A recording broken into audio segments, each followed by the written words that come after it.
Hello, in this lecture I'll answer two questions. In the first question we find out the radius of this circle that blocks quadrilateral ABCD, and in the second question we find out the length of this line segment AP is equals to x. We have to find out the value of x. So we'll start with the first question. In the drawing we have quadrilateral ABCD that is inscribed by this circle. We know that chord AC is the diameter of this circle. We also know that side AB is equal to side VC in its length, in quadrilateral ABCD. We know that the diameter of this quarter circle is equal to 18 units. That is to say, the perimeter of this quadrilateral ABCD is equal to 18 units. That is to say, the sum of its side lengths is equal to 18 units.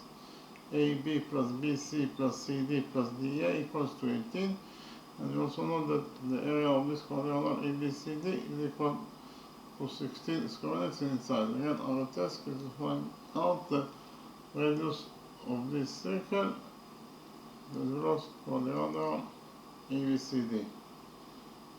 So first of all, we define the side lengths of this quadrilateral ABCD with letters. We define the length of side AB as A.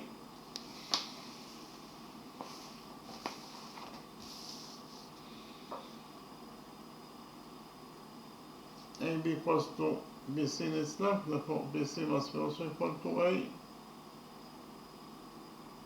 We define the length of side AD of this quadrilateral ABCD as B.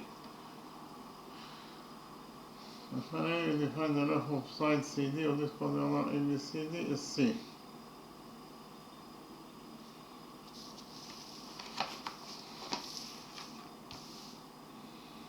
AC is the diameter of the circle,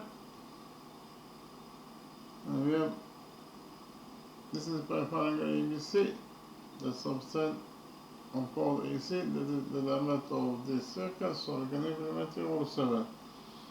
Repeat quickly rule 7.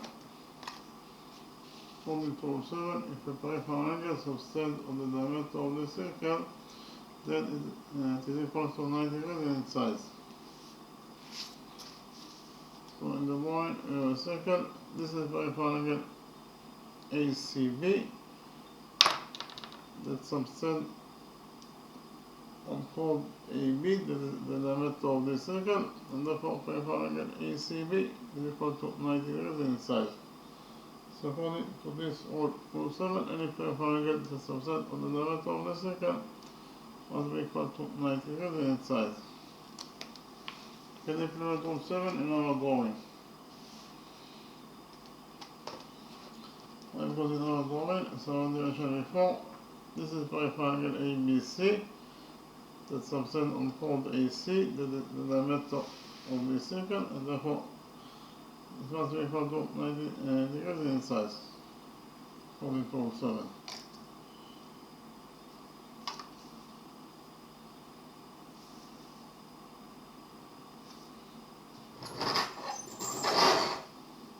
Likewise, this is peripheral angle ADC that also subtend on chord AC, that is the diameter of this circle, and therefore it must be equal to 90 degrees in size according to the same rule 7.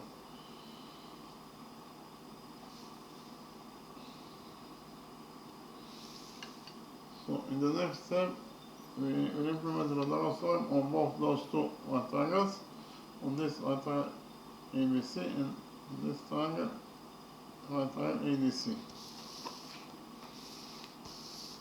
According to the Pythagoras theorem, in any right triangle, the square of the hypotenuse equals to the sum of the squares of the perpendiculars.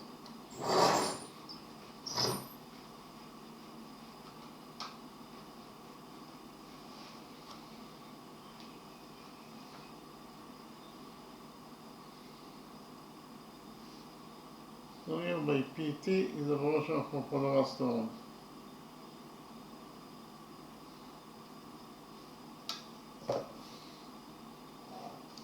So according to the polyrasterone, in this right line ABC,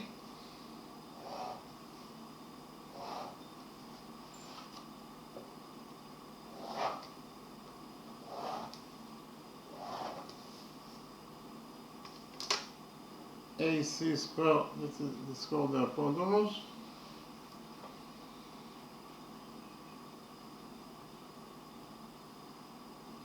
is equal to AB square plus BC square.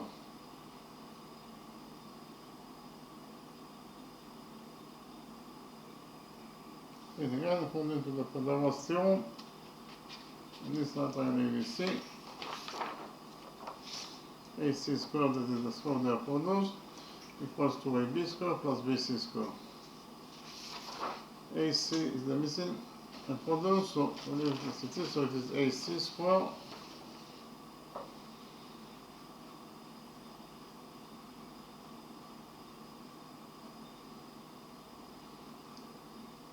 equals to AB square. AB is A, therefore AB square is A square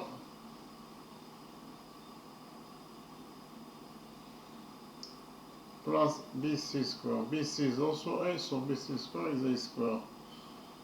So in total, I should remember that AC square equals to A square plus A square, that is 2A square. So AC square equals to 2A square according to equation 1.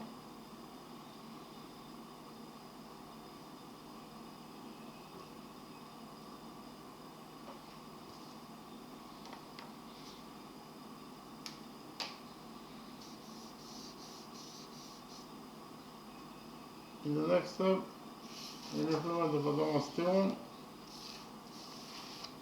and this right triangle times ADC. According to the Pythagoras theorem, in this right triangle ADC, AC square, that is the square of the apodose,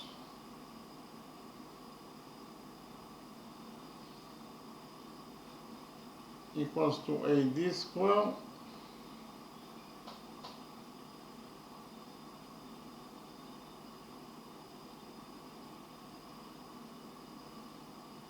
plus DC square. And again, in this right triangle ADC, according to the Pythagoras theorem, AC square, that is the square of the apodose, equals to AD square plus DC square. AC is the missing side, so it is AC square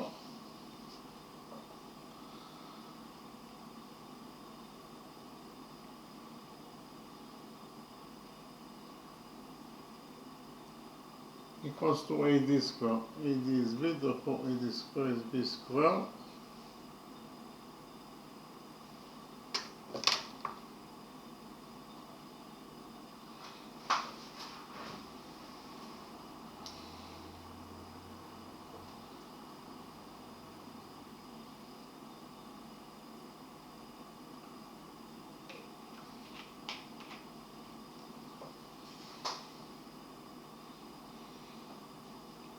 plus DC square. DC is C, therefore DC square is C square.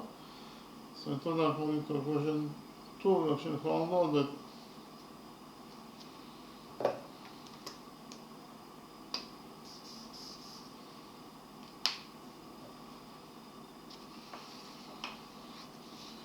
AC square equals to B square plus C square. So we have two different equations for AC square. According to equation 1, AC square equals to 2A square, while according to equation 2, AC square equals to B square plus C square. So we will create equation 3 that says that AC square according to equation 1 must be equal to AC square according to equation 2.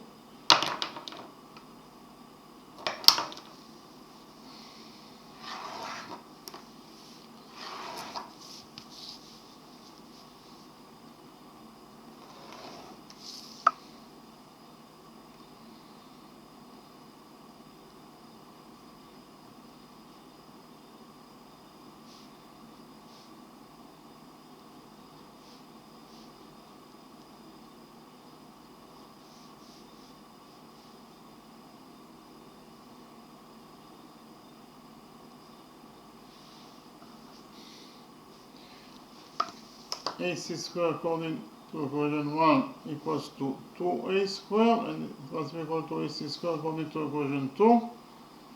AC squared according to equation 2 equals to B squared plus C squared. So in total, if you found out that according to equation 3, 2A squared equals to B squared plus C squared. Here we divide this equation 3 by 2, and find again that according to equation 3, A squared equals to B squared plus C squared over 2.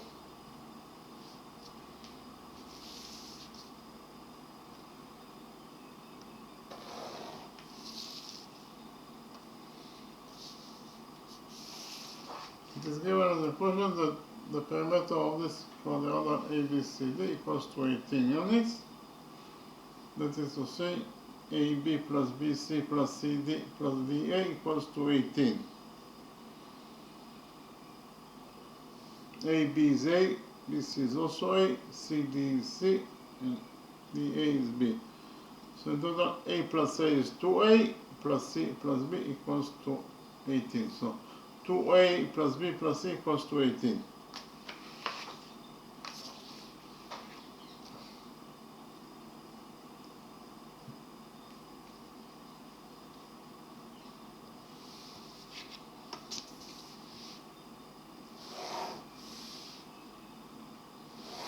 This is according to equation 4. It is given as the question that the area of this quadrilateral ABCD equals to 16 square units in its size. Quadrilateral ABCD consists of those two shapes. The first shape is this right triangle ABC, and the second shape is this is the right triangle ADC. Therefore, the area of quadrilateral ABCD must be equal to the sum of the areas of those two shapes that it consists of. So the area of quadrilateral ABCD in total must be equal to the area of the first shape that is consisted of, and actually the area of the right triangle ABC, plus the area of the second shape that is consisted of, actually the area of this right triangle ADC.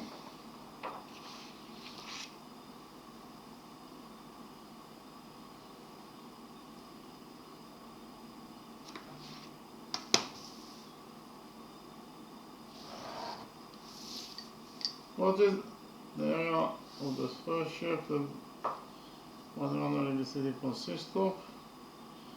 Is the area of the right triangle ABC. What is the area of the right triangle ABC? The area of this right triangle ABC equals to the base AB times the height BC over 2.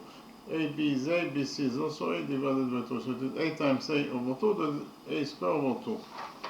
So in total, the area of the first shape of quadrilateral ABCD is equal to A squared over 2. This is the area of the right triangle ABC. Plus the area of the second shape that quadrilateral ABCD consists of, the area of this right triangle ADC. The area of this right triangle ADC equals to the base AD times the height DC over 2. AD is B, DC is C, divided by 2. So it is, in total, the area of this right triangle ADC equals to B times C over 2.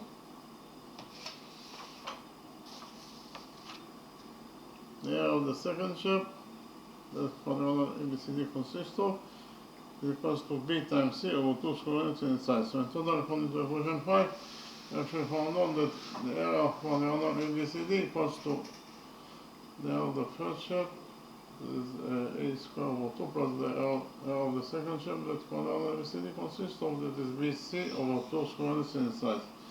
Here we multiply this equation 5 by 2. We get it according to equation 5. But before that, the area of quadrilateral ABCD equals to 16 units in size, according to what is given as a question. So we substitute the area of quadrilateral ABCD by 16. So 16 equals to a square over 2 plus bc over 2. Now we will multiply this equation 5 by 2. And we get that according to equation 5,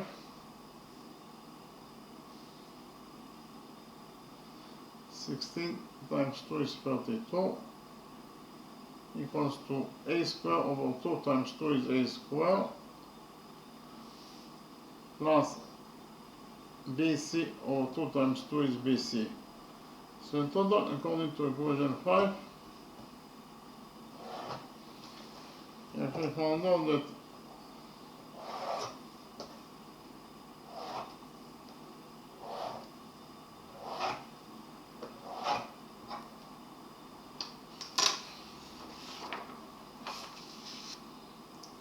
equals to a square plus bc.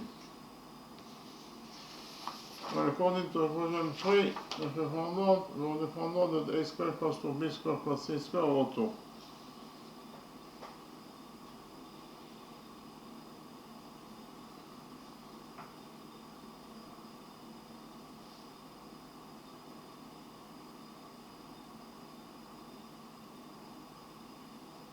And again, according to equation 3, we only found out that a square equals to b square plus c square over 2. So now we can substitute a square in this equation 5 by b square plus c square over 2 for equation 3. Okay, so we do it now and get it according to equation 5.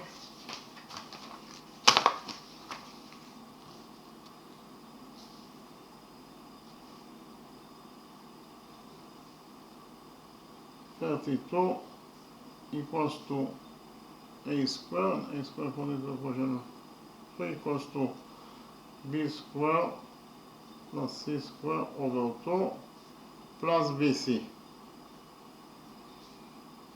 So total according to equation 5, we actually found out that 32 equals to b square plus c square over 2 plus bc. So here we multiply bc by 2 and then we divide it by 2 in order to become factor with this expression. And we get that according to equation 5, in total 32 equals to b square plus c square over 2. And we have to multiply bc times 2, so it is 2 times bc. And we divide it by 2, so we change nothing. We multiply by 2 and then we divide it by 2, so we change nothing. So in total, if we found out that 32 equals to b square plus c square plus 2 times 3 times c over 2. Here we multiply this equation 5 by 2. And finally get that according to equation 5, 32 times 2 is 64 equals to b square plus c square plus 2 times b times c. So here you can use the algebraic identity that says that a square plus b square plus 2 times a times b equals to a plus b square. So according to this algebraic identity, we get that b square plus c square plus 2 times b times c equals to b plus c square.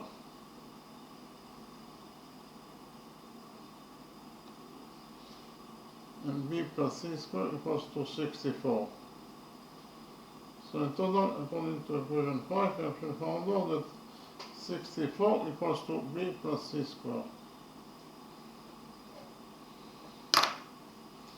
So here we take a root out of this equation.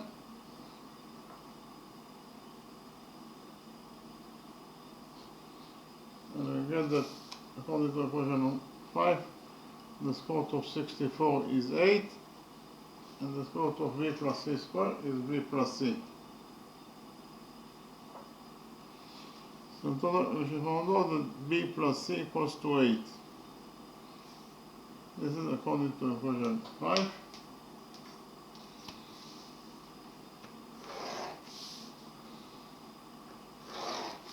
While according to equation 4,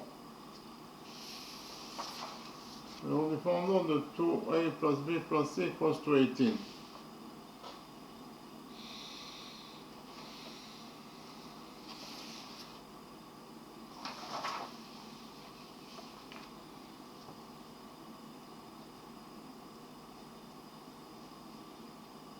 A plus b plus c equals to 18.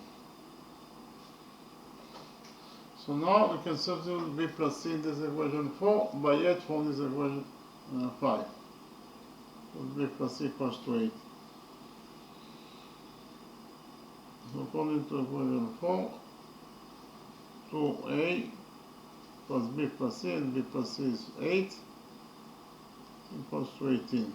Here subtract 8 from this equation 4, and find that according to equation 4, 2a equals to 18 minus 8 is 10. 2a equals to 10. Here we divide this equation 4 by 2. And finally, we get that a equals to 10 over 2, that is 5.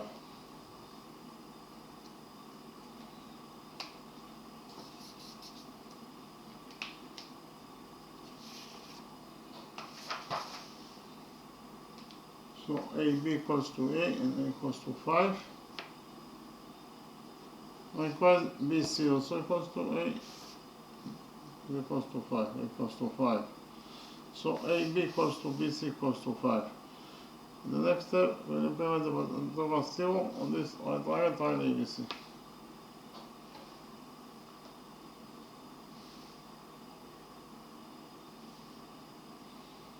Here by PT is the relation for Pythagoras theorem.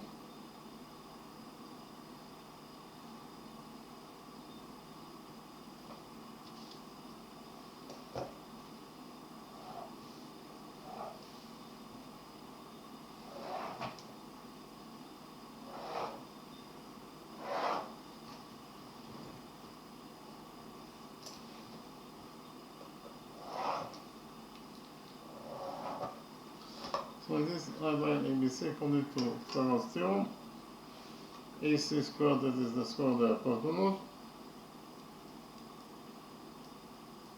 equals to AB squared plus BC squared.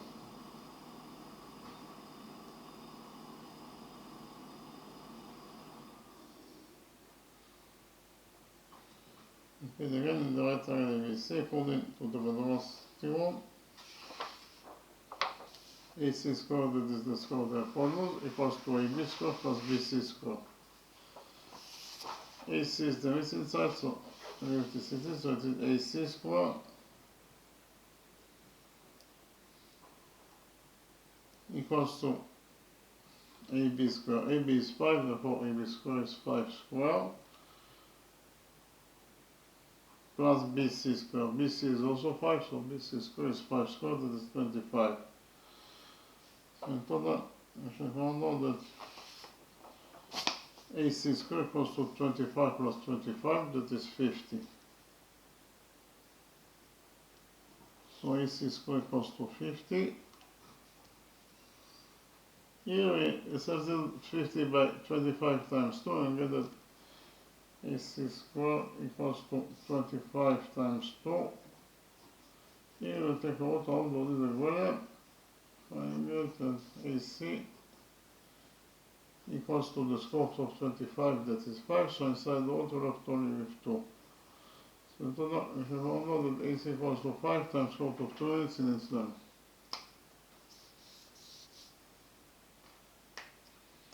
So here, the diameter AC of this circle equals to 5 times square root of 2, and therefore the radius must be equal to half of it. We find the radius of this circle SR, that is the radius that we are looking for in this question. So the radius R of the circle must be equal to the diameter AC over 2.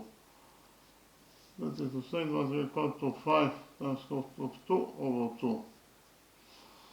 So the radius R of this circle, that is the radius that we're looking for this equation, it is equal to either 5 times cos of 2 over 2 units in its length, or in terms of numbers, is equal to 3.536 units in its length.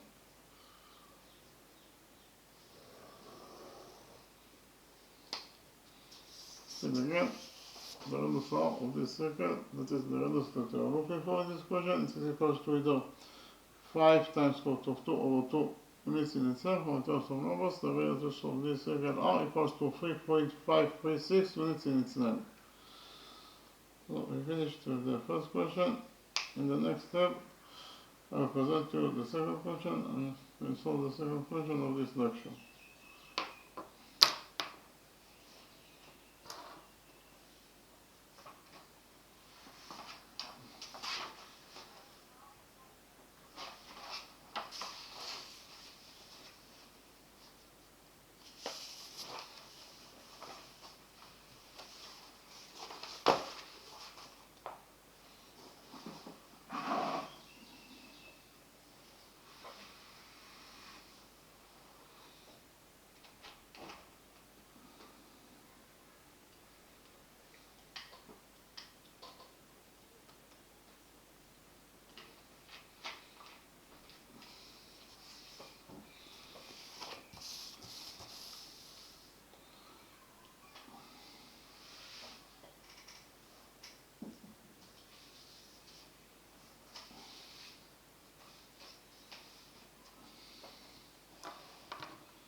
In the second question, our task is to find out the length of this line segment AP that is equals to x. We have to find out the value of x.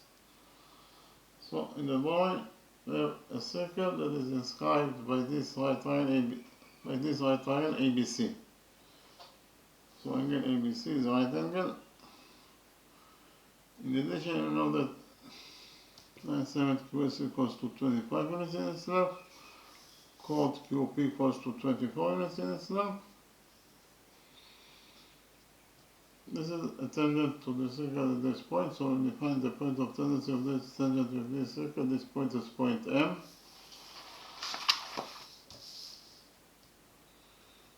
So SM is a tangent to this circle at point M.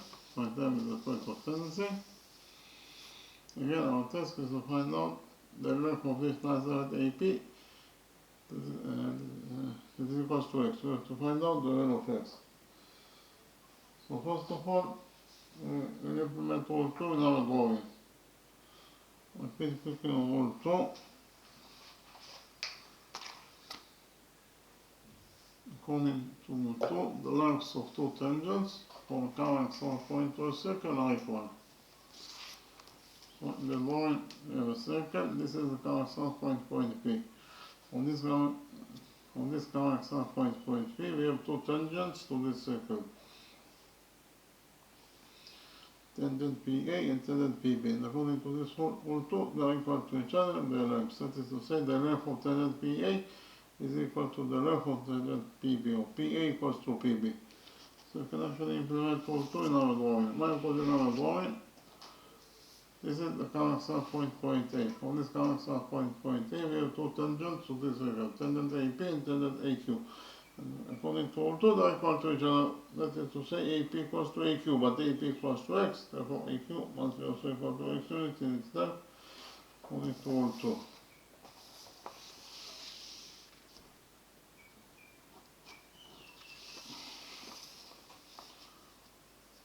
When we find the length of this short tangent BM as A,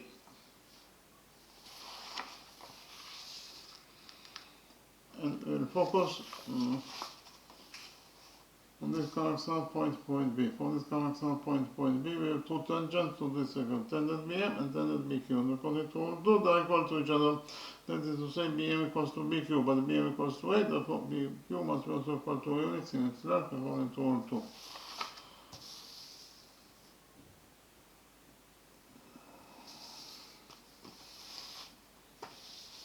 in the next step, we'll focus on this common sum point S. For this common sum point S, we have tangent SM that is tangent to this circle at point M. Likewise, we also have a chord PQ. The extended chord PQ touches point S. So all the requirements for rule 10 are satisfied, and therefore we can implement rule 10. So I can click on rule 10. Rule 10 is true in any circle, so in any circle, if A and B is any chord in the circle, and PT is a tangent to the circle, then the following equation is true that PT square equals to PA times PB. Again, PT square equals to PA times PB. So in the drawing, we have a circle. This is the common sum point P. For this common sum point P, we have tangent PT, that is tangent to this circle point T. Likewise, we have chord BA, the extended chord BA touches point P. So in this drawing, the following equation is true that PT square equals to PA times PB. Again, PT square equals to PA times PB. So we can actually implement rule 10 in our drawing. In our drawing, we have from the common sum point S, we have tangent SM that is tangent to this circle at point M. Likewise, the extended chord PQ touches point S. So all the requirements for rule 10 are satisfied, and therefore can implement rule 10. So according to rule 10, the following equation is true that SM square equals to SQ times SP. Again, SM square equals to SQ times SP. So, write it down.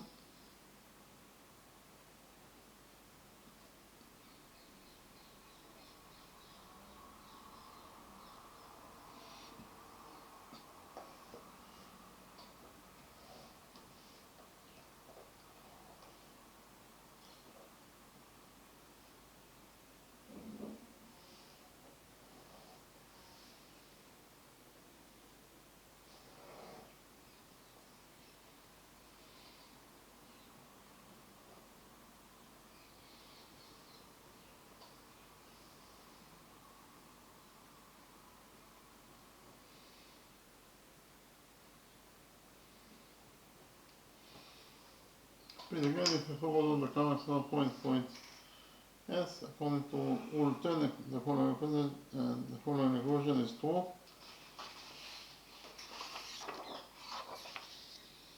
That SM square equals to SQ times SP.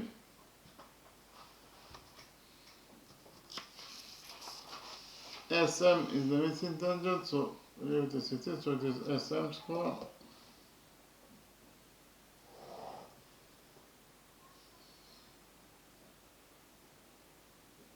equals to SQ. SQ is 25.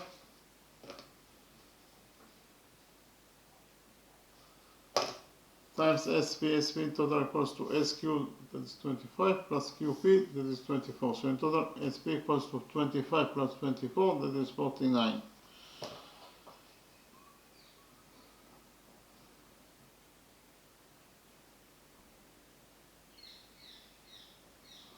So in total, we have found out that SM square equals to SQ times SP. So SM square equals to SQ, that is 25, times SP, that is 49. So here we take a look out of this equation. And finally, we get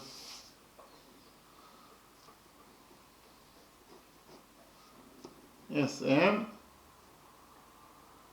the length of the missing tangent SM, it is equals to the square root of 25, that is 5, times the square root of 49, that is 7. So in total, SM equals to 5 times 7, that is 35. SM equals to 35 units in its length.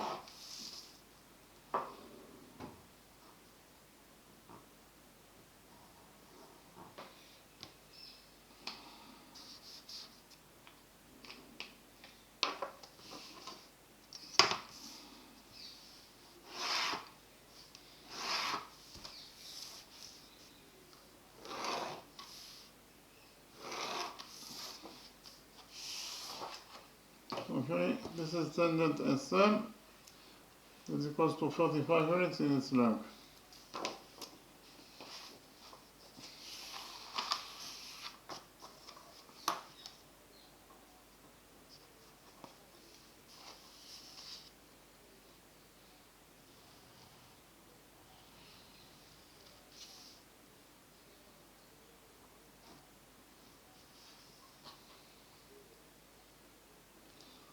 What is the length of this line segment within line segment SB? SB in total equals to SM minus BM. So it is known as B equals to SM minus BM.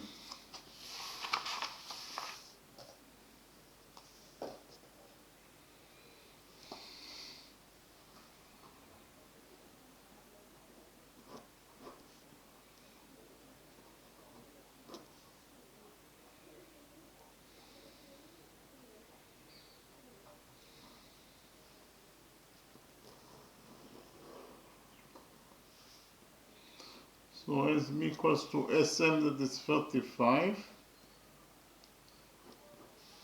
minus BM, that is 8. So in total, SB equals to 35 minus 7 is in its line.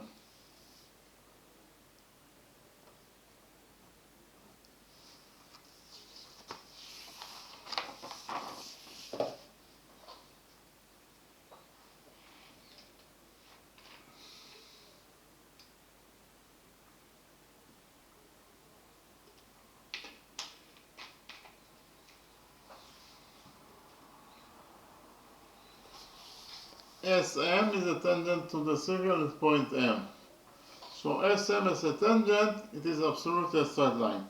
So if we focus on the upper side of the straight line SM at point V here, the sum of the angles must be equal to 180 degrees according to rule 3. Rule 3 says that the sum of the angles on one side of a straight line is equal to 180 degrees. So which angles we have at the upper side of the straight line SM at point V? We have this angle that is the right angle, plus this missing angle. In total, the sum of those two angles must be equal to 180 degrees according to rule 3. Therefore, this missing angle must be equal to 90 degrees in its size.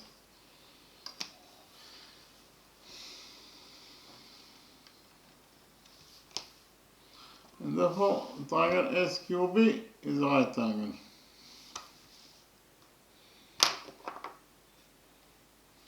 This is triangle SQB, that is a right angle. So in the next step, we implement the Pythagoras theorem on this right green triangle, triangle SQB.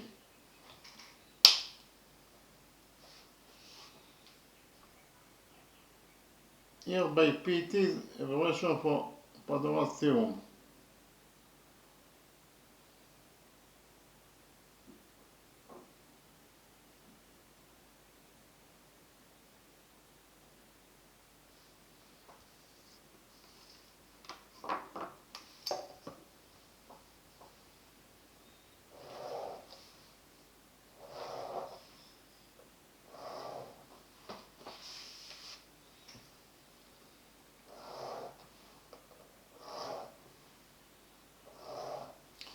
So in the right hand triangle SQB, SQ square, that is the square of the hypotenuse,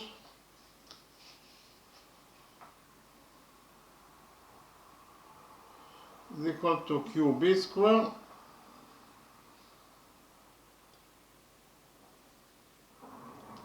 plus BC square.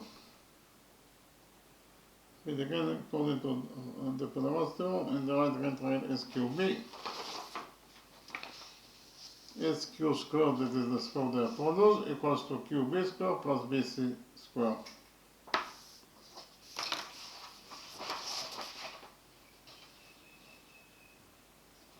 SQ is 25, therefore SQ square is 25 square, that is 625, and it is equal to QB square. QB is 8, therefore QB square is a square, plus BC square. BC is 35 minus 8, therefore BC square is 35 minus a square. So in total, we all know that 625 equals to a square plus 35 minus a square. So 625 equals to a square plus 35 minus a square. 35 minus a square equals to 35 square, that is 1225, plus a square, minus 2 times 35 times 8, that is 178. So 625 equals to a square plus a square is 2a square minus 78 plus 1225. So here we subtract 625 from this equation.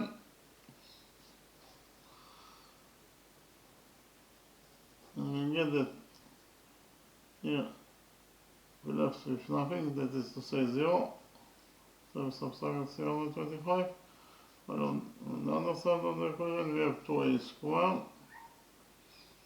minus 78. 1225 minus 625 is 600. So in total, if you found out that 2a squared minus 78 plus 600 equals to 0. Here we divide this equation by 2 and finally get that 2a squared over 2 is a squared. We have minus 78 over 2 is minus 45a. And so 600 over 2 is 300. 0 over 2 is 0. So in total, we should all know that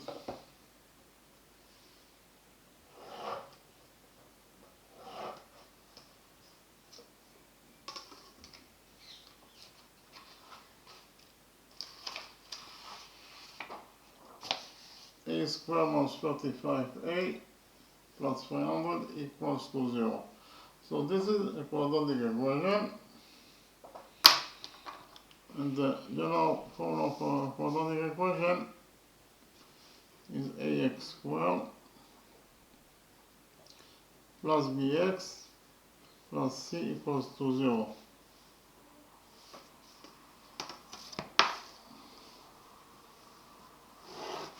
In this general formula, a, b, and c are the coefficients of this quadratic equation, and x is the variable that we are looking for.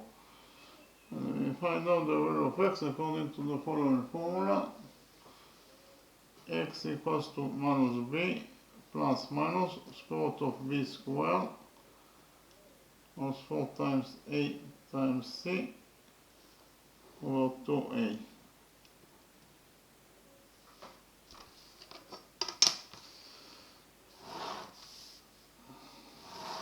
In our specific quadratic equation, that is to say a squared minus 45a plus 300 equals to 0, the variable that we are looking for is of course a, so x equals to a.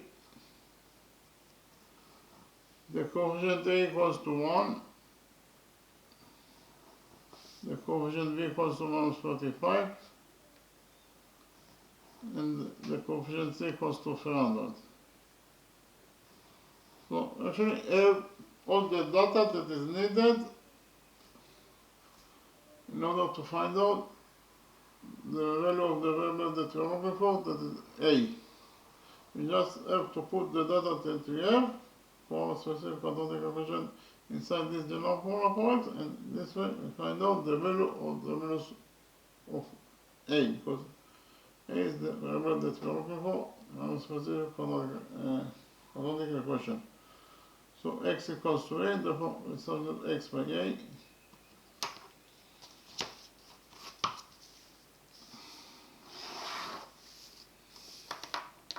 So a equals to minus b. B is minus 45, therefore minus b is minus 45, that is plus 35, plus minus square root of b squared. B is minus 45, therefore b squared is minus 45 squared. That is 1225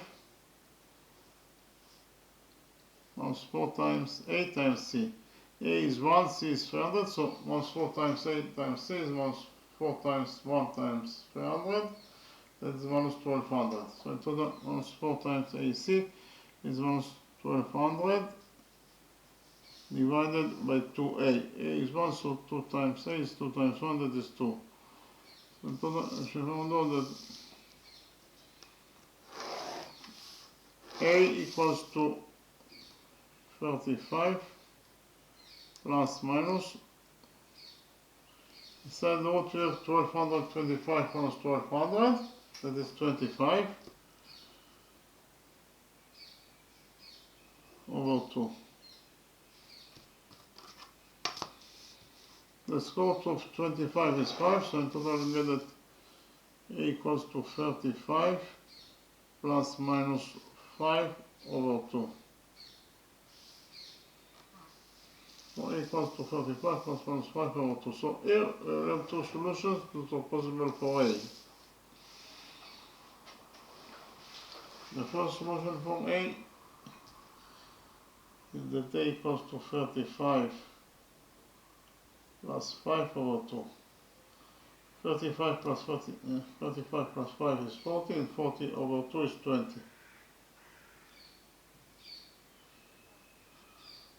So the first solution for A is that A equals to 20. 20 units in its length. A is actually the length of line segment QB. It is also the length of the short tangent BN. The second solution for A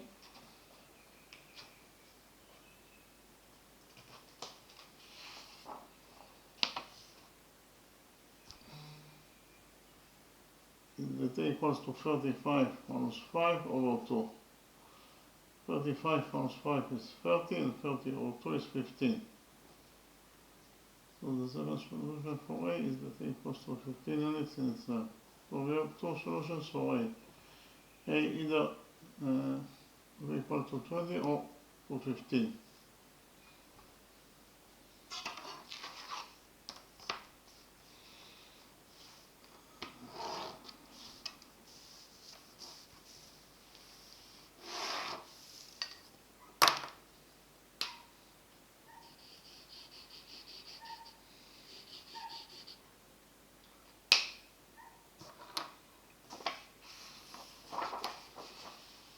In the next step, we focus on this triangle AQP.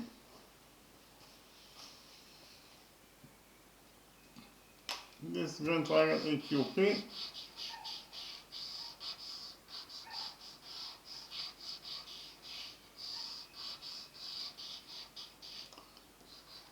side AQ equals to side AP, and therefore triangle AQP is an associated triangle. QP is of course the base of this associated grand triangle, triangle AQP. And again, QP is the base of this associated grand triangle, triangle AQP. So in the next step, we will do a construction, that is to say from point A, we will draw perpendicular to the base QP. Again, from point A, we will draw perpendicular to the base QP of this associated grand triangle, triangle AQP.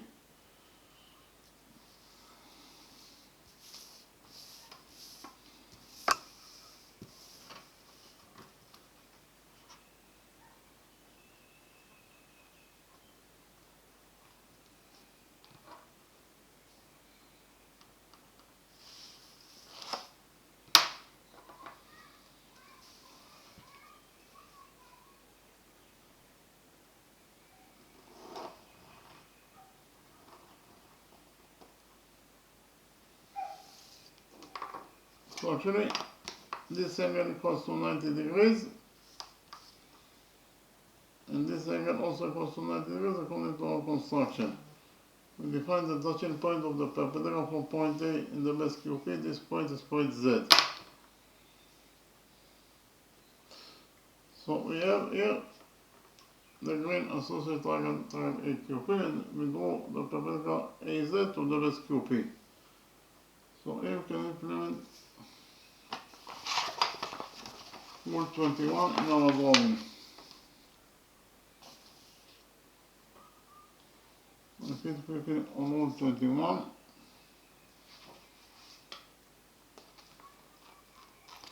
According to Rule 21, the perpendicular to the base of an associated triangle bisects the base. In the drawing, we have the isosceles triangle, triangle ABC. Triangle ABC is an isosceles triangle because side AB equals to side AC. BC is of course the base of this isosceles triangle, triangle ABC. From point A, we go perpendicular AO to the base BC. Again, from point A, we go perpendicular AO to the base BC. So this angle equals to 90 degrees, and this angle also equals to 90 degrees, according to our construction. According to this rule 21, the perpendicular AO bisects the base BC. Again, the perpendicular AO bisects the base BC of this isosceles triangle, triangle ABC.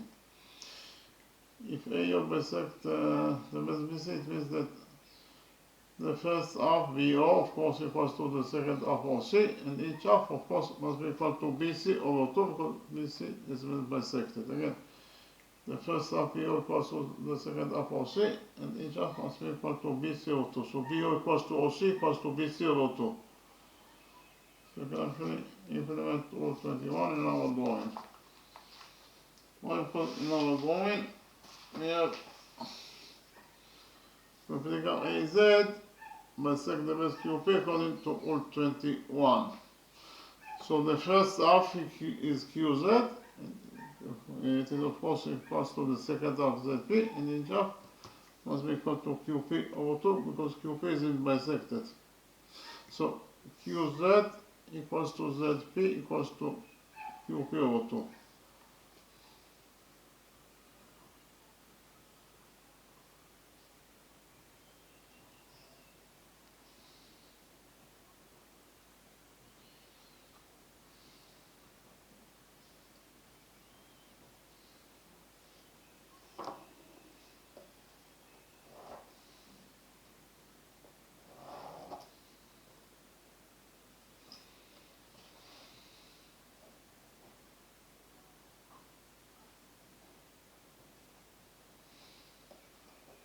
So repeat again, in the isosceles great triangle, triangle AQP, according to rule 21, the perpendicular AZ to the base QP bisect the base QP.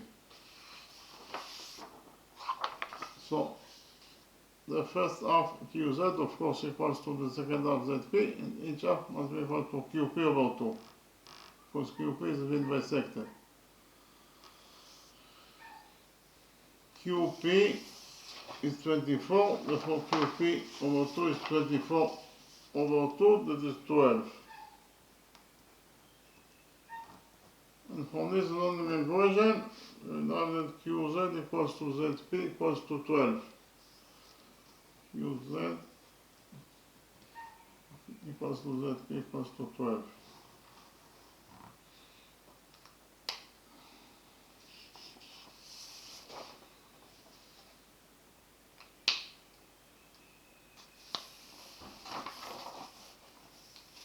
So QZ equals to 12 units in its length, ZP equals to 12 units in its length, according to rule 21.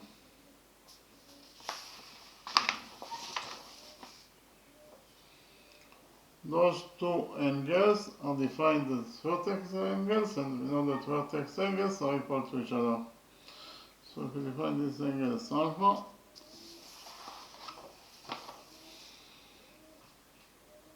then this angle is also equal to alpha according to the rule of dimensions.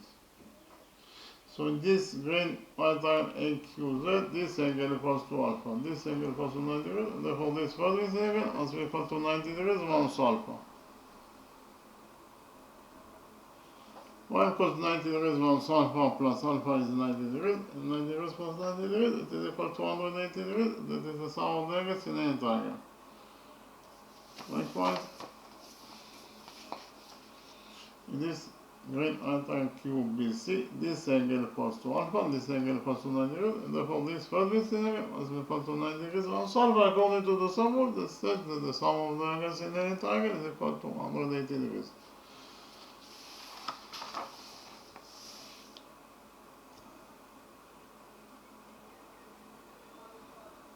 Actually, it is very easy to see that the right triangle AZQ is similar to this right triangle QBS according to angle similarity rule. So why those two triangles are similar to each other? First of all, those two angles are both equal to alpha and therefore they are equal to each other. In addition, those two angles are both equal to 90 degrees and therefore they are equal to each other. And finally, those two angles are both equal to 90 degrees also alpha and therefore they are equal to each other. So we should find out that all the angles of this triangle QBS are correspondingly equal to all the angles of this right triangle AQZ. Therefore, those two right triangles are similar to each other according to angle similar to rule. So, write it down. We should find out that the right triangle QBS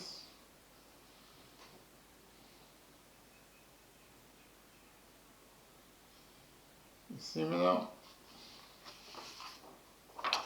This is the sign of similar to this right triangle AQZ.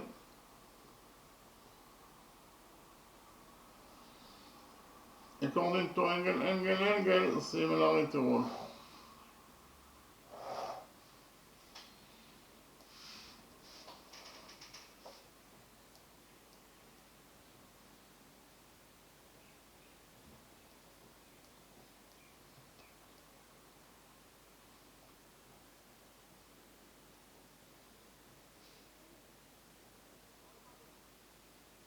And for the fact that those two right triangles are similar to each other, we will derive that the following relationship exists between their sides.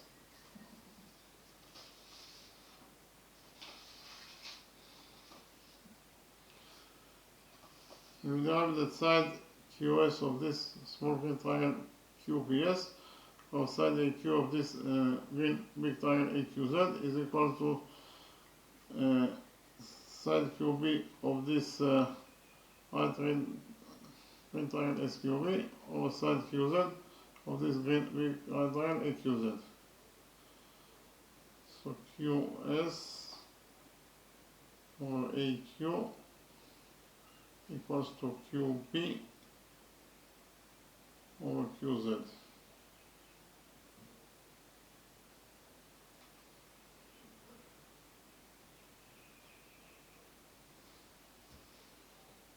And this again from the fact that those two right triangles are similar to each other, we will derive the following relationship exists between their sides.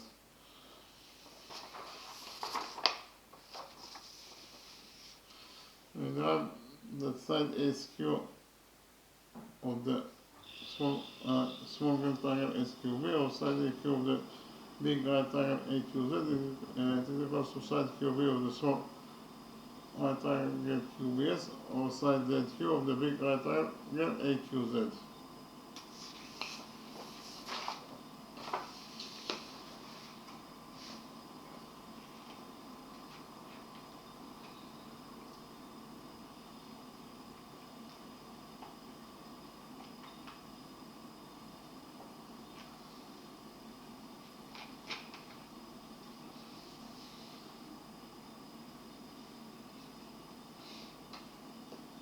QS equals to 25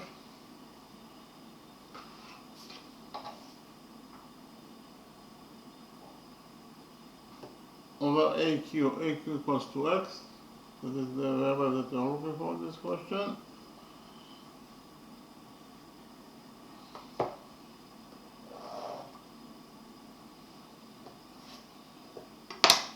And it is equals to QB. Is equals to A over QZ is equals to 12. So in total, we should find out that 25 over X equals to A over 12. Here we will cross multiply this equation.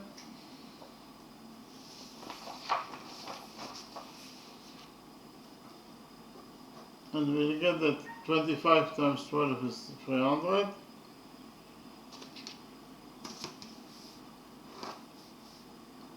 And this equals to X times A. So 300 equals to X times A. Here we divide this equation by A and finally get that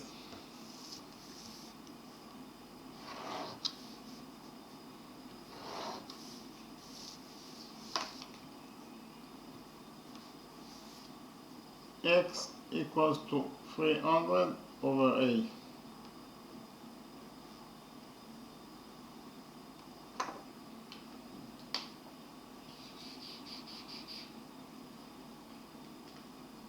Now we can already understand why a is so important to us, because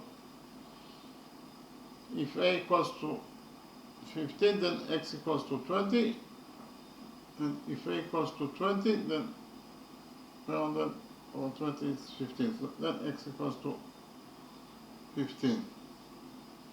So by finding out the value of a, we find out the value of x, that is the value that we are looking for this question. So here two solutions that are possible for a. A could be equal to either 20 or to 15. So maybe both of the solutions are correct, we don't know. Or maybe one of the solutions is correct. In order to find out what is the real value of a, whether if it is two solutions or one solution, and what is the real solution for a, actually copied this right triangle with the circle that is inscribed inside it in a new drawing, and we analyze the new drawing in order to find out the real value of a.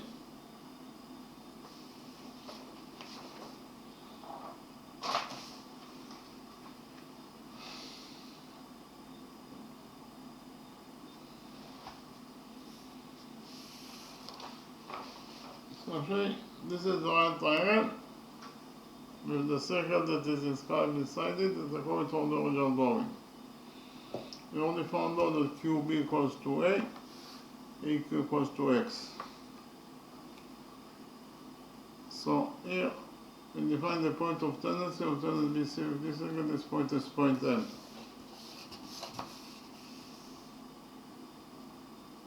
Likewise, we define the center of this circle. This point is point O. We define the radius of this circle as R. In the next step, we join points O and M together by a straight line.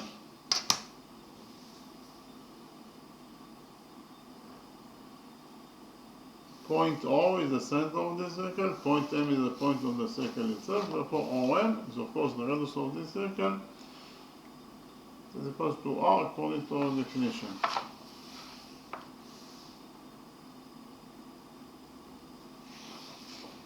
The radius OM is equals to R, the radius OM is drawn to point M, that is the point of tendency of tangent BC with this circle. And whenever your radius that is drawn to the point of tendency, then tangent BC will be perpendicular to the radius MO, according to rule 1. If BC is perpendicular to MO, it means that this angle equals to 90 degrees. This angle also equals to 90 degrees according to rule 1. Point Q is the point of tendency of tangent AB with this circle. So in the next step, we join points O and Q together by a straight line.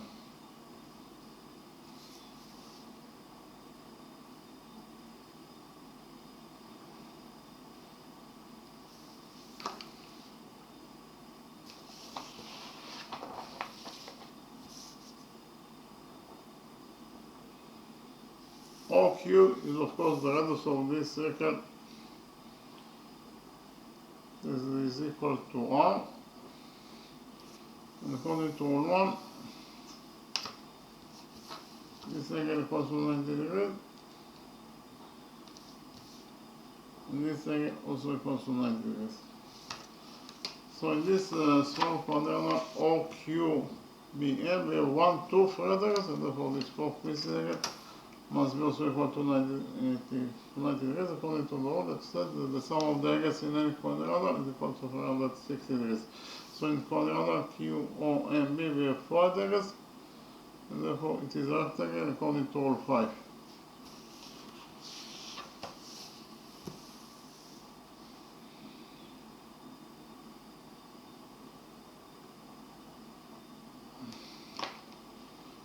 But we also know that the opposite sides of a rectangle are equal to each other. So in this small rectangle, Q, O, and B, side OM must be equal to the opposite side QB, but OM is out, therefore the opposite side QB must be also equal to R units in its length.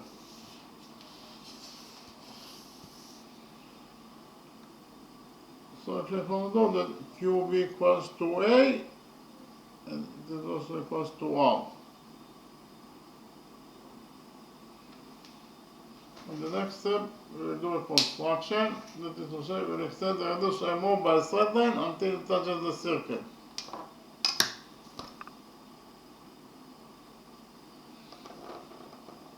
And we will define the touching point of the extended reduced MO with this circle. This point is point Z. MO as a reduce, it is absolute straight line.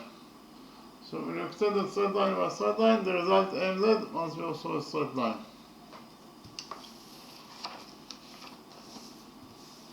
So if you focus on the right side of the straight line MZ at point O, here the sum of the angles must be equal to 180 degrees according to rule 3. Rule 3 says that the sum of the angles on one side of a straight line is equal to 180 degrees. So each angle we have the right side of the straight line ZM at point O, we have this angle that is right angle, plus this missing angle. In total, the sum of those two angles must be equal to 180 degrees according to rule 3. Therefore, this missing angle must be equal to 90 degrees in its size.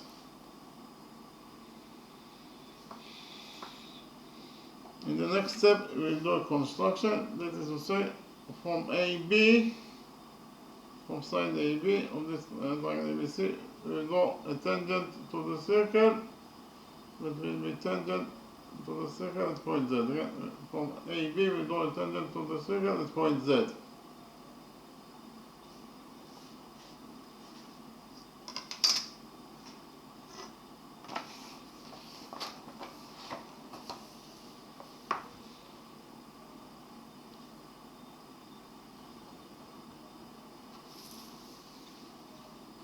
We define the touching point of this tangent with the side AB. This point is point T.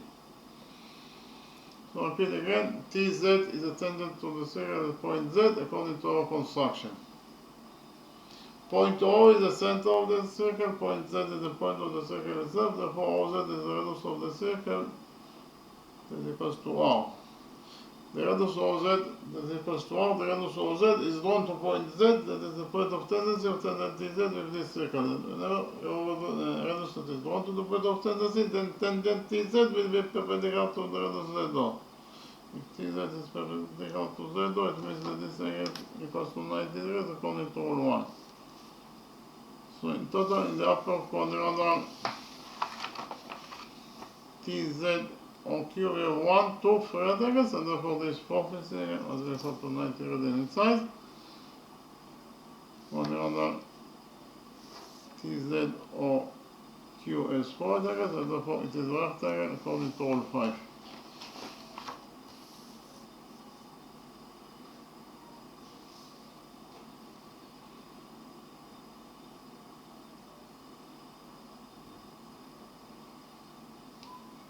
But we also know that the opposite sides of a rectangle are equal to each other. So in the upper rectangle TZ or Q, side OZ must be equal to the opposite side QT. But OZ is out, therefore the opposite side QT must be also equal to R units in its length.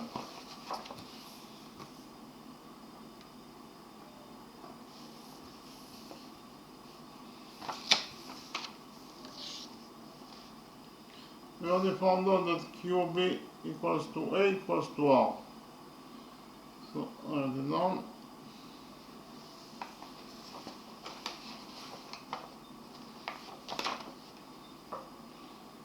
QB equals to A and QB also equals to R according to what we already found out.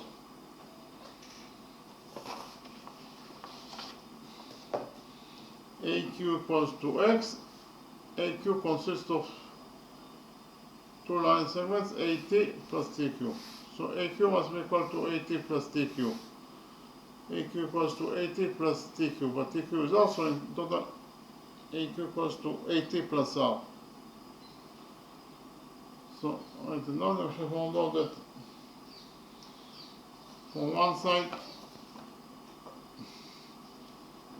AQ equals to x, but from the other side AQ consists of two line segments. So the sum of those two line segments equals to AQ. That is actually AT plus R. Repeat again, AQ equals to x and AQ also equals to AT plus R. AT is the length of this line segment. So AT is the length, it is absolutely a positive number, and therefore AT plus R must be greater than R. Again, AT plus R must be greater than R because AT is a positive number. And from this log inequality, we will derive that A is smaller than X. Again, from this log inequality, we will derive that A is smaller than X, or X is greater than A.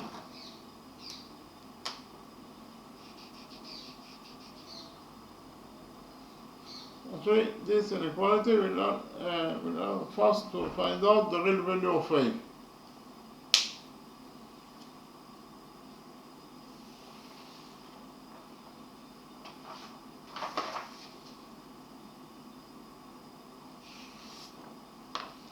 So just right now found out that X is greater than A.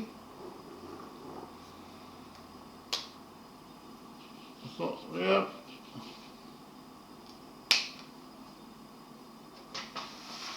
two solutions that are possible for A. A could be equal to either 20 or to 15.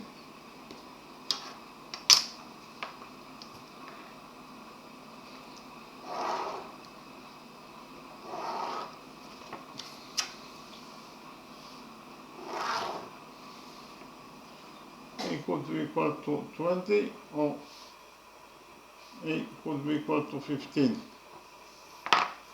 according to what we already found out.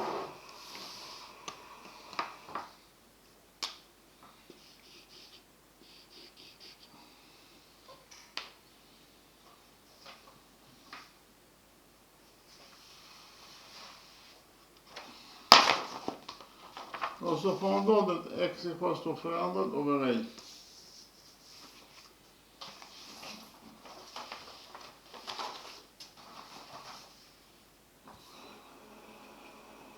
So X equals to 300 over A.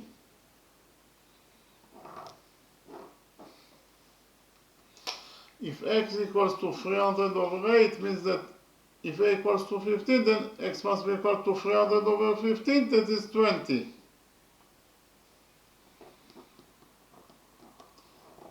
So if A equals to 15, then X must be equal to 20. Likewise, if A equals to 20, then X must be equal to 300 over 20, that is 15. So if A equals to 15, then X must be equal, if A equals to 20, then X must be equal to 15. So X equals to 15, and 15 is definitely less than 20. 20 equals to A. 20 equals to A. From this inequality, X is equals to 15 is less than 20 is equals to A. We will derive that X is less than A. S is smaller than A. This definitely contradicts our previous findings that X must be greater than A. If X must be greater than A, X cannot be smaller than A. Due to this contradiction, we cancel the solution that A equals to 20. A can never be equal to 20. So we take into account only the second solution for A, that if A equals to 15, then X must be equal to 20. So X equals to 20, and 20 is definitely greater than 15, and 15 equals to A. From this inequality, we derive that x is greater than a. And it is exactly like we already found out that x must be greater than a. So the answer to the question is that AP is equal to x is equal to 20 units in its length.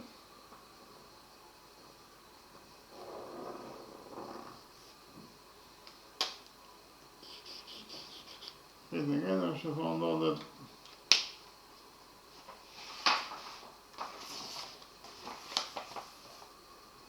line 7 AP that is equal to x is equal to 20 units in its length. So we finished to answer on the second question. In the next step, I will summarize the lecture.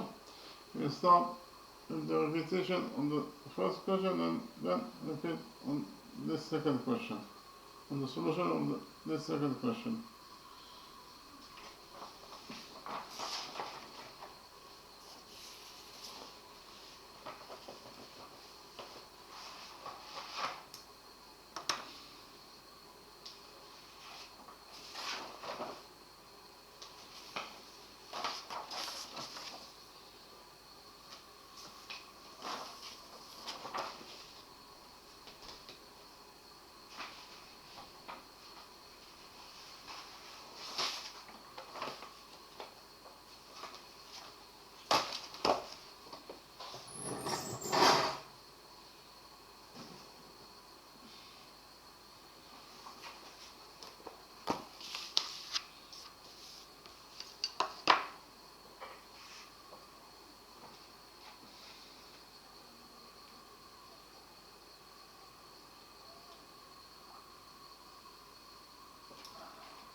Our task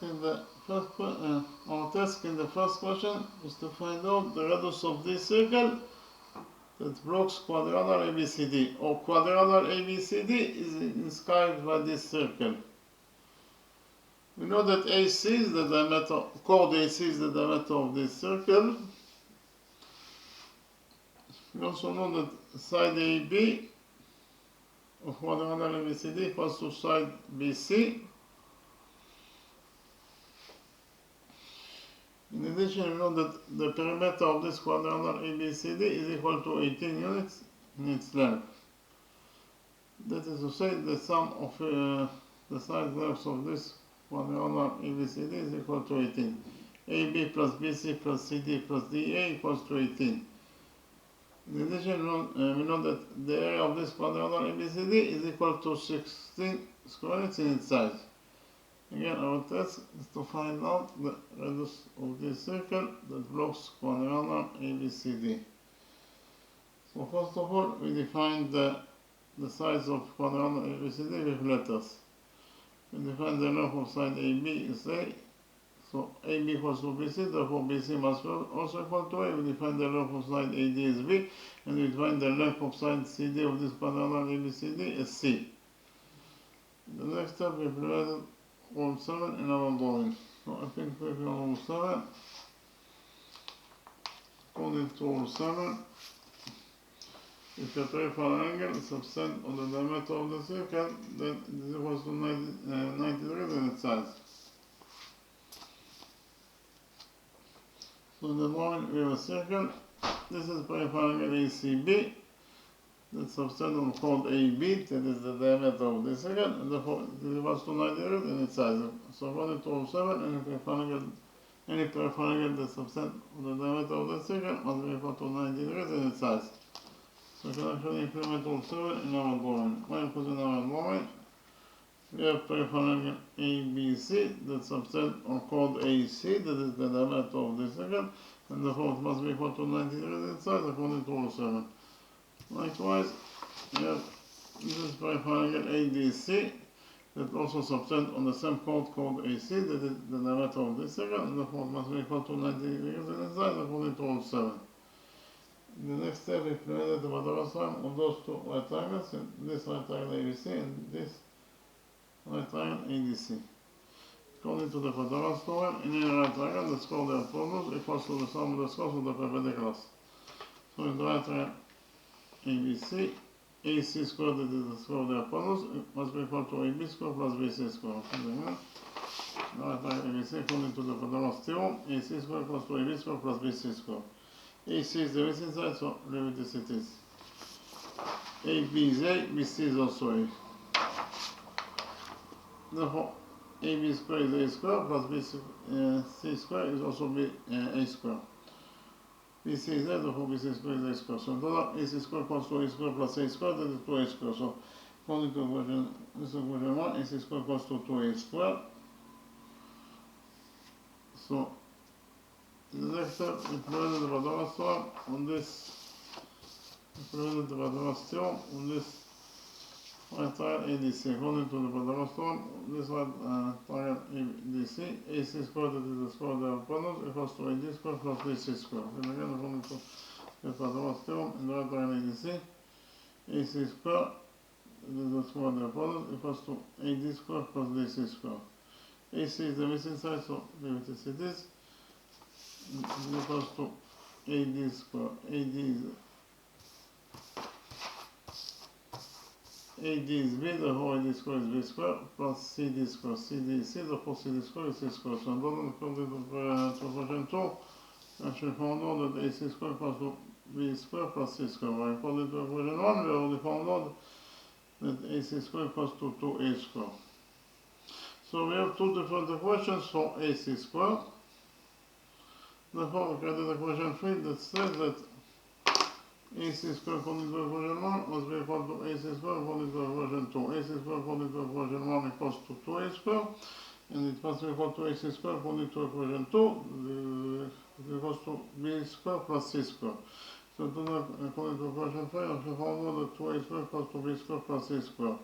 Here we divided this equation 3 by 2, and finally found out that A squared equals to B squared plus C squared over 2. This given us the question that the perimeter of this quadrilateral ABCD equals to 18 units. That is to say, A plus B plus C equals to 18. A plus C is 2A, so 2A plus B plus C equals to 18. 2A plus B plus C equals to 18. It's given us the question that the area of this quadrilateral ABCD equals to 16 square units in its side. Quadrilateral ABCD consists of those two right triangles, and therefore the area of quadrilateral ABCD must be equal to the sum of the areas of those two right triangles that it consists of. So the area of quadrilateral ABCD must be equal to the area of the first shape that it consists of, that is actually the area of the right triangle ABC, plus the area of the second shape that it consists of, that is the area of the right triangle ADC. So we know that what is the area of the right triangle ABC? The area of this right triangle ABC equals to the base AB times the right BC over 2. AB is A, BC is A, so divided by 2. A times A is A squared over 2.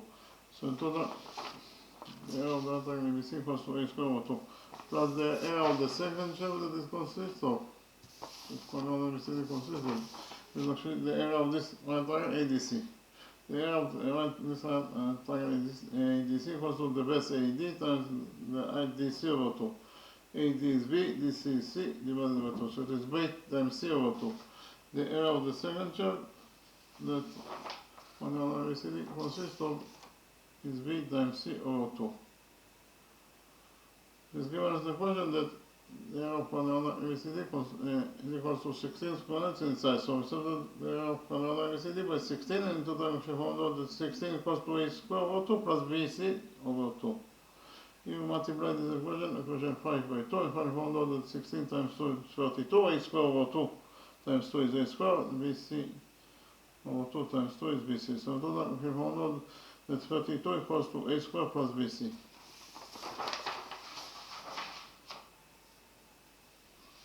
According to equation 5, we found out that 32 equals to A square plus BC.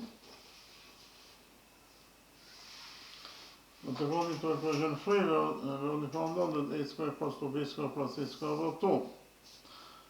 Therefore, we can substitute A square in this equation 5 by B square plus C square over 2 from equation 3. We did it, and we found out that 32 equals to A square, that is B square plus C square over 2 plus BC. Here we multiplied BC by 2, and then we divided BC by 2 in order to come up with this expression, and found out of it that 32 equals to B square plus C square over 2.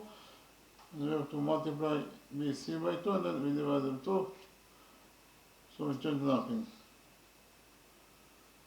So in total we found out that 32 equals to B square plus C square plus 2 times B times C over 2. Here we multiply this equation 5 by 2, and finally found out that according to equation 5, 32 times 2 is 64. So 64 equals to B square plus C square plus 2 times B times C. Here we use the algebraic identity that says that A square plus B square plus 2 times A times B equals to A plus B square. According to this algebraic identity, we get that B square plus C square plus 2 times B times C equals to B plus C square, and it is equals to 64. So in total, according to equation 5, we found out that 64 equals to B plus C square. Here we took out all of these equations, and we found out that the square root of 64 is 8, and the square root of B plus C square is B plus C. So in total, according to equation 5, we found out that B plus C equals to 8. And according to equation 4, we already found out that 2A plus B plus C equals to 18. So we can substitute B plus C in this equation 4 by 8 from this equation 5. We found out that 2A plus B plus C, that is 8, equals to 18. Here we subtract 8 from this equation 4, and we found out that 2A equals to 18 minus 8 is 10. So 2A equals to 10. Here we divide this equation 4 by 2, and found out that A equals to 10 over 2, that is 5. A equals to 5 units in its length. So actually, this is side AB is equals to A, and A equals to 5. Side BC also equals to A, is equals to 5. So AB equals to 5, AB equals to 5, and BC also equals to 5. In the next step, we plan for the last one on this right triangle ABC. According to the first one and this right triangle ABC, AC squared, that is the square of the hypotenuse, equals to AB squared plus BC squared. Okay, then this right triangle ABC, according to the last one, AC squared, that is the square of the hypotenuse, equals to AB squared plus BC squared. AC is the missing side, so we leave it as it is, and it is equals to AB squared. AB is 5, therefore B squared is 5 squared, that is 25, plus BC squared. BC is also 5, so BC squared is 5 squared, that is 25. So total, we found out that AC squared equals to 25 plus 25, that is 50. So AC squared equals to 50. Here we substitute 50 by 25 times 2, and if I go actually that AC squared equals to 25 times 2, here we took out all of these equations, and found out that AC equals to the square root of 25, that is 5 times 2. Again, AC squared equals to the square root of 25, that is 5, so inside the order we left only with 2. So in total, we found out that AC equals to 5 times square root of 2 units in its length. AC equals to 5 times square root of 2 units in its length. So the diameter AC of this circle is equals to 5 times square root of 2 units in its length, and therefore the radius must be equal to half of it. So the radius of the circle, that is the radius that we are looking for, must be equal to the diameter AC over 2. That is to say, it must be equal to 5 times square root of 2 over 2. So the radius that we are looking for this question, that is the radius of this circle R equals to either 5 times square root of 2 over 2 units in its length, or in terms of numbers, the radius R equals to 3.536 units in its length. So if you finish the question of the first question, the next step, I repeat on the solution of the second question of this lecture.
In the second question, our task was to find out the length of this line segment AP that is equals to x. We have to find out the value of x. So in the drawing, we have a circle that is described by this right triangle ABC. QS equals to 25, chord PQ equals to 24. This is angle ABC, this is the right angle. This is the tangent to this angle, it's point M. So SM is the tangent. And our task is to find out the length of this line segment AP that is equals to x. We have to find out the value of x. So first of all, we implemented rule 2 in our drawing. So quickly rule 2. According to rule 2, the lengths of two tangents from a common standpoint to a circle are equal. So in the drawing, we have a circle, this is the common standpoint point P. From this common standpoint point P, we have two tangents to this circle. Tangent PA and tangent PB. According to this rule 2, they are equal to each other. That is to say, the length of tangent PA is equal to the length of tangent PB, or PA equals to PB. So we can actually implement rule 2 in our drawing. Why? Because in our drawing, if you focus on this common standpoint point A, from this common standpoint point A, we have two tangents to this circle, tangent AP and tangent AQ. And according to rule 2, they are equal to each other. That is to say, AP equals to AQ, but AP is x, therefore AQ must be also equal to x unit in its length. We define the length of this short tangent BM as A, and then we focus on this common standpoint point B. From this common standpoint point B, we have two tangents to this circle, tangent BM and tangent BQ. And according to rule 2, they are equal to each other. That is to say, BM equals to BQ, but BM is A, therefore BQ must be also equal to A unit in its length. In the next step, we focus on this common standpoint point S. From this common standpoint point S, we have tangent SM from the circle, that is tangent to this circle is point M. Likewise, we have the extended chord PQ touches point S. So all the requirements of rule 10 are satisfied, and therefore we can implement rule 10. So repeat quickly rule 10. Rule 10 is true in any circle, so in any circle, if AB is any chord in the circle, and PT is the tangent to the circle, then the following equation is true that PT squared equals to PA times B. PT squared equals to PA times PB. So in the drawing, we have a circle, this is the common standpoint point P. From this common standpoint point P, we have tangent PT, that is tangent to the circle is point T. Likewise, the extended chord BA touches point P. So, in this drawing, the following equation is true that PT squared equals to PA times PB. Again, PT squared equals to PA times PB. Second implement, rule 10 in our drawing. I put in our drawing, it's already mentioned before. For the cornerstone point S, we have tangent SM that is tended to this against point M. The extended chord PQ touches point S. So all the requirements of rule 10 are satisfied, and therefore can implement rule 10. According to rule 10, the following equation is true. That SM squared equals to SQ times SP. Again, SM squared equals to SQ times SP. So if we focus on the cornerstone point S, according to rule 10, the following equation is true. That SM squared equals to SQ times SP. SQ is 25, SP is SQ plus QP. SQ is 25, QP is 24, so in total SP equals to 24 plus 25, that is 45. That is 49.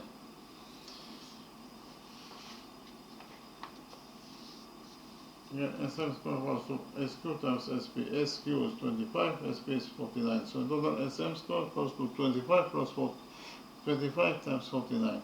You have to go to all of this equation and know that SM equals to the square root of 25, that is 5, times the square root of 49, that is 7. So total SM equals to 5 times 7, that is 35. SM equals to 35.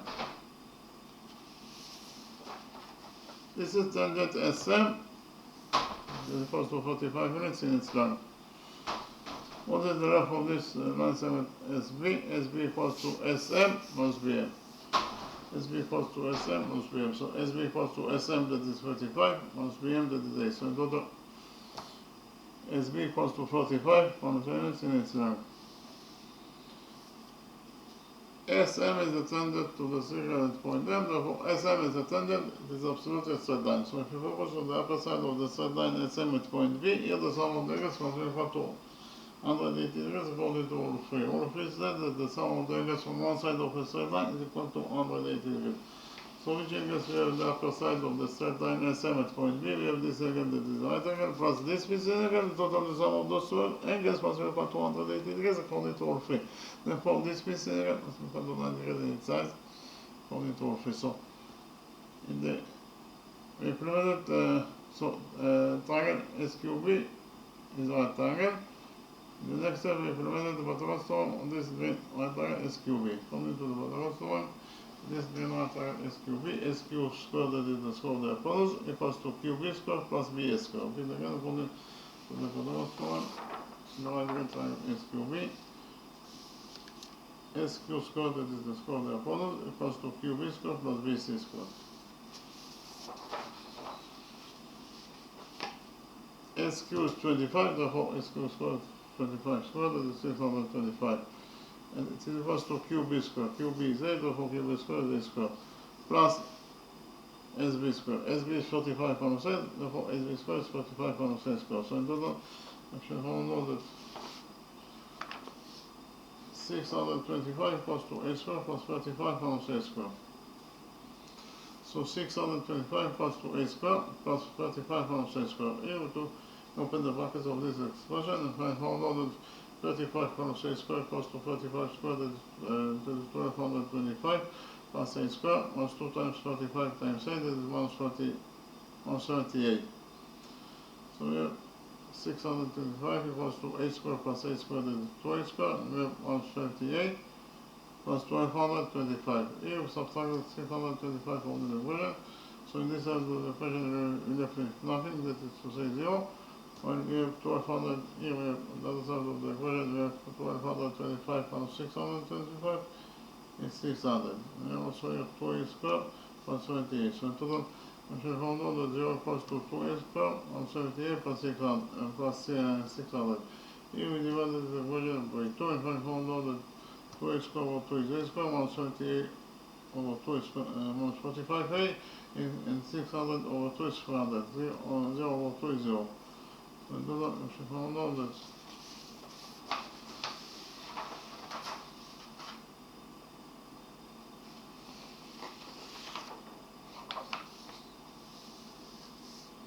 a squared minus 45a plus 300 equals to 0. Okay, this is a quadratic equation, and the general formula for quadratic equation is ax squared plus bx plus c equals to 0. This general formula, A, B, and C are the coefficients of this quadratic equation, and X is the variable that we are looking for. And we find out the value of X according to the following formula. X equals to minus B plus minus 4 of B squared minus 4 times A times C over 2A. In our specific quadratic equation, that is to say A squared minus 45A plus 300 equals to 0, the variable that we are looking for is A, so X equals to A. The coefficient A equals to 1, the coefficient B equals to minus 45, and the coefficient C equals to 300. So all we have to do is to put the data of our specific quadratic equation inside the general formula for X, inside this general formula for X, and this way we find out the value of the values of A, because here the value that we are looking for, our specific quadratic equation is A. So we did it, X equals to A, so we substitute X by A, and it equals to minus B. B is minus 45, therefore minus B is minus 45, that is plus 35, plus minus 4 of B squared, minus 4 times A times C. B is minus 45, therefore B squared is minus 45 squared, that is 525. And we have minus 4 times AC. A is 1, C is 300, so minus 4 times A times C is minus 4 times 300, that is minus 500 divided by 2A. A is 1, so 2A is 2 times 1, that is 2.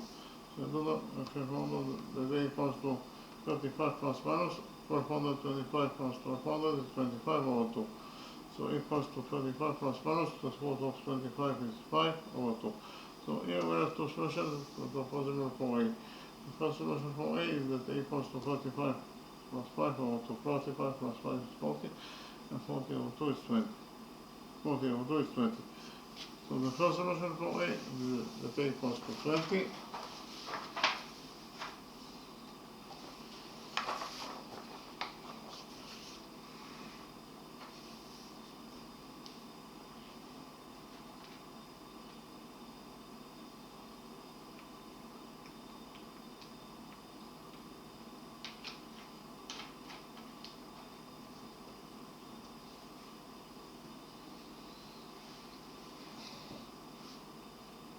And the second solution for A is that A equals to 35 minus 5 over 2. 35 minus 5 is 30, or 30 over 2 is 15. So the second solution for A is that A equals to 15. In the next step, we did a construction and we implemented all 21 on the following.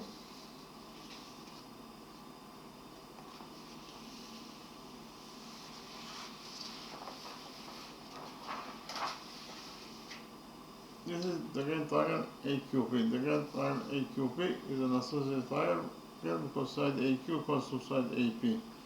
QP is of course the base of this associated grand triangle AQP. So in the next step we did a construction, that is to say from point A we do perpendicular on the base QP. Again from point A we do perpendicular on the base QP. So this angle equals to 90 degrees, and this angle also equals to 90 degrees according to our construction. We define the touching point of the perpendicular from point A in QP. This point is point Z.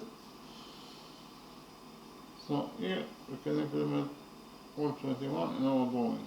We click on all 21. According to all 21, the perpendicular to the base of an associated triangle bisect the base. In the drawing, we have the associated triangle ABC. Triangle ABC is an associated triangle because the side AB equals to side AC, and BC is the base of this associated triangle, triangle ABC. From point A, we do perpendicular AO to the base BC. So this angle equals to 90 degrees, and this angle also equals to 90 degrees according to our construction. According to all 21, the perpendicular AO to the base BC bisects the base BC. If AO bisects BC, it means that first half of BC is BO, and the second half is OC. And of course BO equals to OC, and each half must be equal to BC over 2 because BC is bisected. So we can implement all 21 in our drawing. According to all 21, the perpendicular AZ bisects the base QP. If AZ bisects QP, it means that the first half must be QZ, and it is of course equal to the second half of QP, that is ZP, and each half must be equal to QP over 2, according to all 21.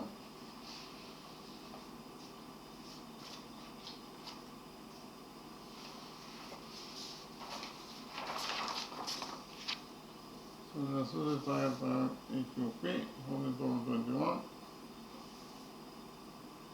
The perpendicular AZ bisects the base QP.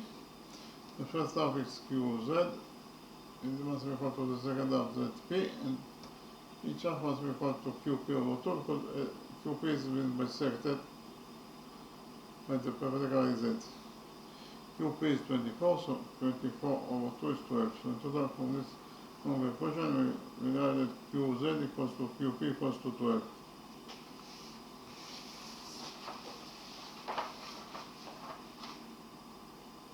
QZ equals to 12, and ZP also equals to 12, everything is done. In the next step, focus on those two right green triangles. Those two angles are defined as vertex angles, and we know that vertex angles are equal to each other. So if we define the side of this angle as alpha, then the size of this angle is also equal to alpha, because they are equal to each other according to one of the dimensions. So in this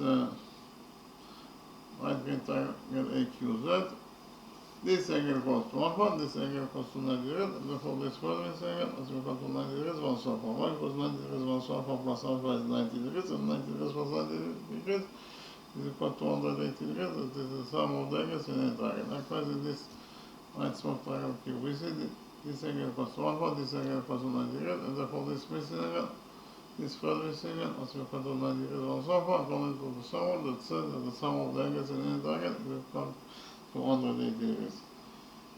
The next step, we prove that those two triangles are similar to each other according to angle similar proof. That is to say, those two angles are both equal to alpha, and therefore they are equal to each other.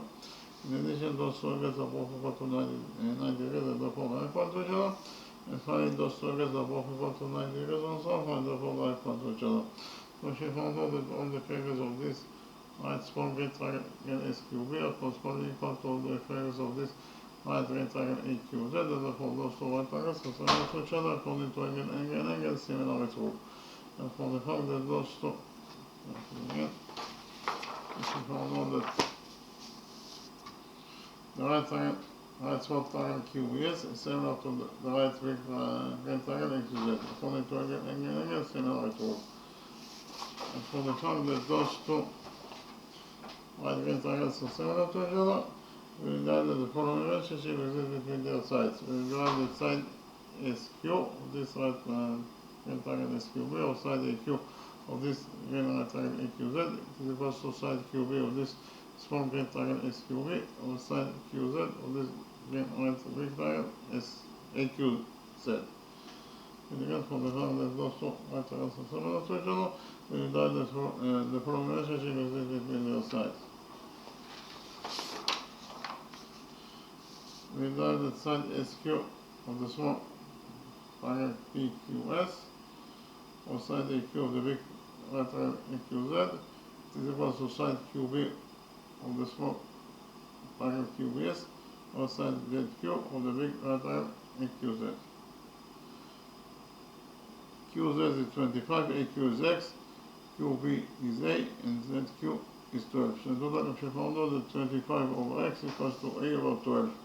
Here, of course, multiply this equation. If I found out that 25 times 12 is 300, so 300 equals to 8 times X.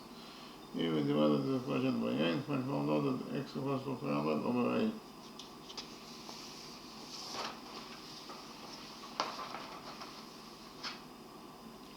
So we have two solutions that are possible for A.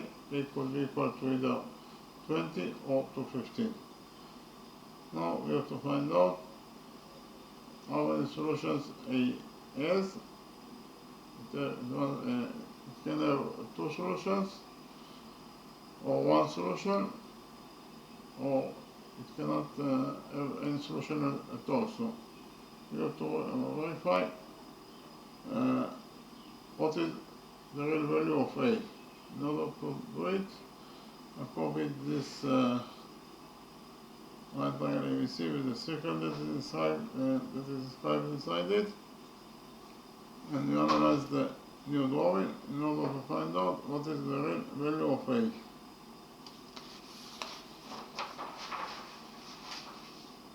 Okay, this is diagram ABC. This is the circle that is described by diagram ABC. That is the point of the original domain. We only found out that QB equals to A, AQ equals to X. So we define the point of tendency of the BC with this circle. This point is point M. And we define the center of this circle. This point is point O. We define the radius of this circle as R. Then we join points O and M together by straight line. Point O is the center of the circle, point M is the point of the circle itself, therefore OM is the radius of the circle that is equal to R. The radius of M that is equal to R, the radius of M is drawn to point M, that is the point of tendency of the BC with this circle. And now, the radius that is drawn to the point of tendency, then tangent BC will be perpendicular to the radius MO. If BC is perpendicular to MO, it means that this angle equals to 90 degrees, this angle also equals to 90 degrees, according to 1. Point Q is the point of tendency of tangent AB with this circle. We join points O and Q together by straight line. OQ is the radius of this circle, and this angle equals to 90 degrees, and this angle also equals to 90 degrees, according to 1. So in total, in the small quadrant OQBM, we have 1, 2, 3 radius, and therefore this fourth piece must be equal to 90 degrees in size, according to the rule that says that the sum of the angles in any quadrant is equal to 360 degrees. So in quadrant OQBM, we have quarters, and therefore it is rectangle. But we also know that the opposite sides of rectangle are equal to each other. So in the lower rectangle QOMB, side OM must be equal to side QB. But OM is out, therefore the opposite side QB must also equal to R units in its left. So QB equals to A equals to R.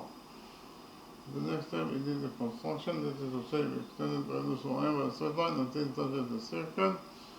We find the touching point of the extended radius of M of this circle, this point is point Z.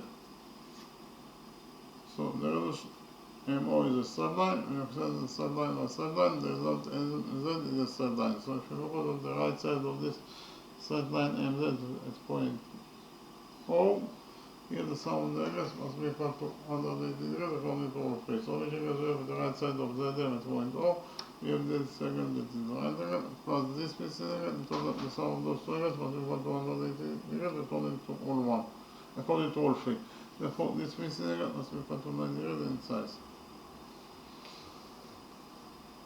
In the next step we did the construction, that is to say from AB we go perpendicular to the circle at point, from AB we draw a tangent to the circle that will be tangent to the circle at point Z. Again, from AB we draw a tangent to the circle at point Z.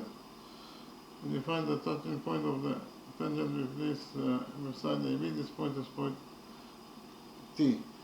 Repeat again, the TZ is the tangent to the circle at point Z according to our construction. Point O is the center of the circle, point Z is the point of the circle itself, therefore OZ is the radius of the circle that is equal to R. We have tangent TZ, and we have here the radius OZ that is equal to R. The radius OZ is 1 to point Z, that is the point of tendency of tangent TZ with this circle. Whenever your radius is 1 to the point of tendency, then tangent TZ will be perpendicular to the radius ZO. If TZ is perpendicular to ZO, it means that this angle equals to 90 degrees according to 1. So in total, in the upper quadrant TZ or Q, we have 1, 2, 3 radius, and therefore this fourth piece angle must be equal to 90 degrees in its side. Therefore, quadrant TZ or Q is a rectangle, but we also know that the opposite sides of rectangle are equal to each other. So in the upper rectangle TZ or Q, side Z or O must be equal to the opposite side Q. But OZ is out, therefore the opposite side TQ must be also equal to R units in its left. So in the next step, we have here where we found out that QB equals to A and A equals to R. Here QB equals to A and QB also equals to R. AQ equals to X and AQ also equals to AT plus CQ. So AQ equals to AT plus CQ, this is R. So in total, AQ equals to AT plus R. So AQ from one side equals to X, but AQ also equals to AT plus R. AT is the left, therefore it must be a positive number, and therefore AT plus R must be greater than R. Again, AT plus R must be greater than R because AT is a positive number. And from this logic inequality, we know that A is smaller than X. Again, A is smaller than X, or X is greater than A.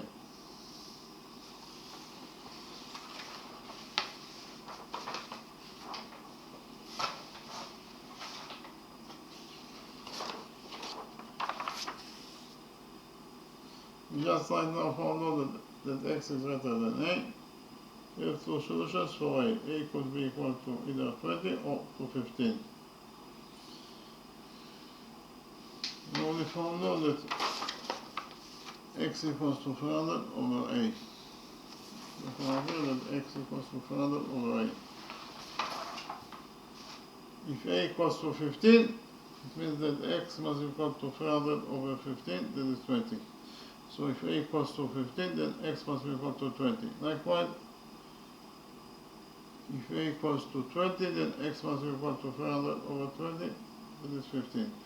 So if X equals to 20, then if A equals to 20, then X must be equal to 15 according to this equation. And here we have, we should found out that X equals to 15. And 15 is definitely less than 20, but 20 equals to A. But 20 equals to A. And from this inequality, we know that X is less than A. X is less than A, but here we found out that X must be greater than A.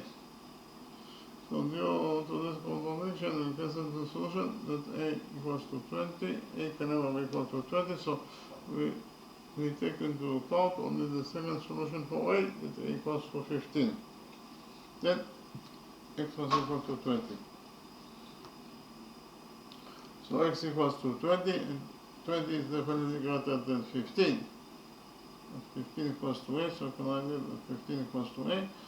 And from this inequality, we know that X is greater than A, exactly like we already found out that X is greater than A. So the solution to the question is that AP equals to X and X equals to 20. And again, we shall found out that line segment AP equals to X is equal to 20 units in its length. Okay, thank you very much.